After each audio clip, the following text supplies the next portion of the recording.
Yeah. Smackdown continues to be the worst wrestling show of the week. It continues to be boring and bland, and this show was no exception. SmackDown has fallen off of a cliff, and they have found basically no survivors at this point in time. SmackDown has been awful for months. I don't even know how long, but I'm just going to say it's been bad for a good 6 to 8 months, maybe even 9 months. It's been bad for quite some time. Let's just go ahead and get into this garbage show. I don't even care anymore. We kicked the show off with the Bloodline 2.0. Solo says, when Roman lost to Cody Rhodes at WrestleMania, he ruined everything and lost everything for his family. Solo says that changes with him winning Money in the Bank and then winning the title and bringing it back where it belongs. If anyone has a problem with that, they can deal with JC, a.k.a. Jeff Cobb, and Jacob Fatu. So Jacob then snatches the mic and says, let's keep it 100 and don't get it twisted. He tells Solo he'll do with or without him and line everybody up at the end of the day. Solo's all gas. Jacob Fatu is all gas, no brakes. Solo stops him and tells him he's doing this, all of this is because he loves him. Then he tells Jacob to look at his shoulder, and that's proof that he loves Jacob. Solo then asks Jacob about the thing he used to tell him all the time. Then Jacob says, I love you, Solo. Solo tells him not that. He used to say it loud and proud. Pause. He then pushes Jacob and then asks him who he loves and how did he used to say it. So LA Knight shows up and he attacks everybody from the crowd. There's a brawl that breaks out, and that was the end of the segment. Who cares about this? Moving on. So we go backstage. Michin, a.k.a. Mia Yim and B-Fab, they're backstage. They're talking about Money in the Bank. They're interrupted by Chelsea Green and her Secret Service. So Alexa Bliss comes in and says she'll see you out there. All right, let's listen to the first match of the night. Women's Money in the Bank qualifier. Alexa Bliss wins. She defeats Chelsea Green and Michin. Alexa wins via the Sister Abigail DDT for the 1-2-3. She was able to hit it on Chelsea Green. That's fine there.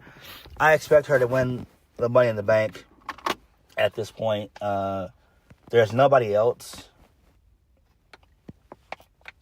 I mean, we don't know when Asuka's going to come back. We don't know if Kairi Sane's coming back or not.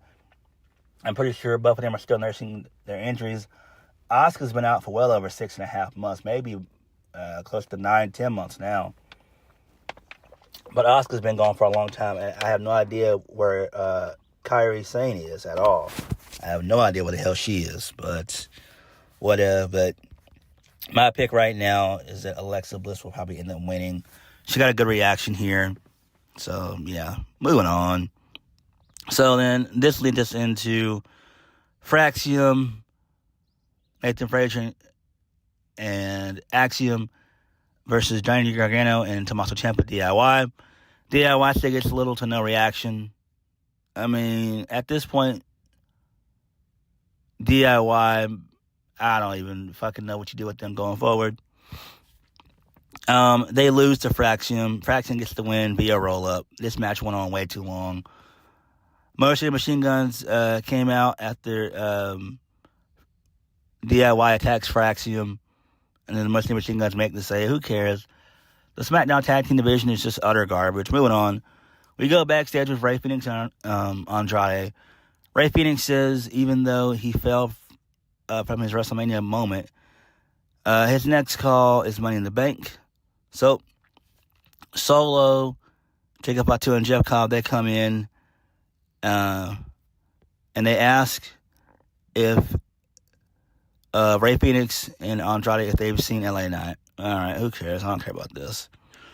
Moving on. So, Fraxium, they're walking backstage. They're running to the Street Profits. The Street Profits say next week is going to be them versus Fraxium. they'll finally get their title shot. All right, who really gives a damn? Moving on. We get a sit-down interview with Wade Barrett talking to R-Truth about getting sent to a table by John Cena at the Backlash press conference. So R-Truth says bills, pressure, but you always can depend on John Cena. Your time is now. Hustle, loyalty, and respect. It's a beacon of light.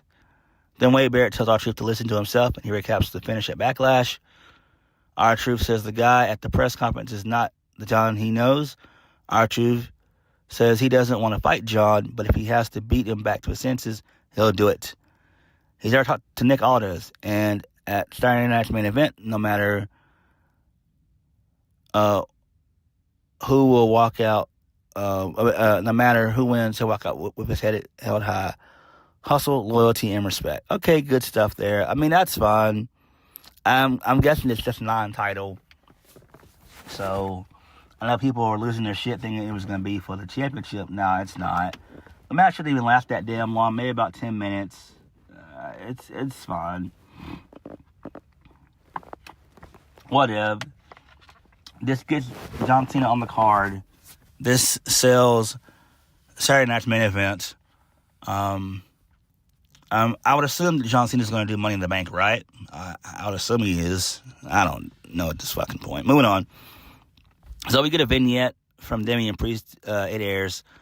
He basically just challenges Drew McIntyre to a steel cage match to end their rivalry at Saturday Night's Main Event. And then Damian Priest says that the hospital will have to identify Drew McIntyre only by his dental records. I'm like, okay, that's kind of weird, but whatever. Moving on, this leads us into Aleister Black versus Carmelo Hayes, the rematch. So, before the match takes place, The Miz and Carmelo Hayes, they have a little backstage promo. Carmelo Hayes said that it's not over until he wins, and it's Melo over everybody. Then Miz wants Carmelo Hayes' music to be hit. Aleister Black versus Carmelo Hayes. It's a no contest that's thrown out, basically. The Miz gets involved, so that's cool. That makes sense. It protects both guys. I mean, can't hate on it. Whatever, but I wish that Aleister Black had a damn sense of direction. He's been back for close to a month now, and he's not done much of anything. He's still entangled with The Miz. I like him and Melo, but man, I really wish that Aleister Black could be feuding with like Drew McIntyre or somebody of that ilk. I think that would be really, really good for him. Again, I don't see Aleister winning the U.S. Championship or the Intercontinental Championship. I don't know. I don't even know if Triple H has any long-term plans for Aleister Black or Rusev. I really don't know. I don't. But whatever. We'll see what happens with this feud. Am I interested? Sort of, kind of, but not really. Moving right along. So, this leads us into a backstage segment with Byron Saxton. He's talking to Alexa Bliss about her win. She then tells Byron that she's got to go. So then Alexa confronts Charlotte Flair, talks about how they were friends in NXT, but Charlotte Flair says she doesn't remember that. So Julia, she shows up. She walks out of Nick Aldis' office. Nick Aldis comes out and tells Charlotte Flair they need to talk about Money in the Bank. And then Charlotte tells Alexa Bliss she doesn't believe in her. Okay, so Julia is now the newest female of the Smackdown roster. Okay, that's fine, but where the hell are the vignettes? Can we get at least a couple weeks of vignettes, please? Come on, Triple H, do your damn job. Stop being lazy as hell. You lazy-ass bum. Whatever. Moving on. Drew McIntyre, he's out next. He gets a pretty good reaction. He says that he heard what Damian Priest had to say. Drew says the only reason that Damian Priest is relevant is because of his feud with Drew McIntyre. Drew McIntyre says that Damian Priest is obsessed with him. Drew says it's jealousy. Drew says he's better than Damian Priest, and he would have been a Grand Slam champion at Backlash if it wasn't for him. Drew says this has to end, and he accepts Damian Priest's challenge. So, this leads us into a backstage segment with Jimmy Uso. He talks about how he's going to win the triple threat match tonight. So, this leads us into Jimmy Uso versus Solo Sikoa versus Rey Fenix. Men Money in the Bank qualifier. And Solo Sikoa wins via the help of Jacob Fatu and JC, a.k.a. Jeff Cobb. Whatever. So then post-match, LA Knight shows up with a chair. Nick Aldis comes out, and he says that they can go ahead and settle their differences right now. JC can make his debut. So Jeff Cobb is now going by the name of JC Metallo. For whatever reason, whatever. Who gives a damn? Jeff Cobb defeats LA Knight. He wins his debut match. He wins via Tour of the Islands. At this point, just send LA Knight back to Monday Night Raw, please. Get him off of fucking Smackdown. Moving on. We get a video package of Humberto Carrillo leaving the ring after Santos Escobar slapped him. In the locker room, Santos tells Angel he needs to go find Humberto and invite him to dinner or something. Angel tells him he'll try to find Humberto Carrillo. Santos tells Angel has been loyal since day one. All right, that's fine. Moving on. So then we get a vignette from Shinsuke Nakamura speaking in angry Japanese. He's going to go after LA Knight and Aleister Black. So I guess they're going to have another qualifier match for Money in the Bank. That's fine. Who do I think will win? Probably Aleister Black. Nakamura, he's been gone for about, probably 6.5 weeks, maybe 7. I don't know. Whatever. This shit's not important. Who really cares? Moving on. So Jade Cargill's backstage. She's confronting Tiffany Stratton, telling her she's going to win Money in the Bank and take the title just like Tiffany Stratton did with Nia Jax. Tiffany Stratton tells Jade as long as she's a champion, Jade will never be able to beat her. All right.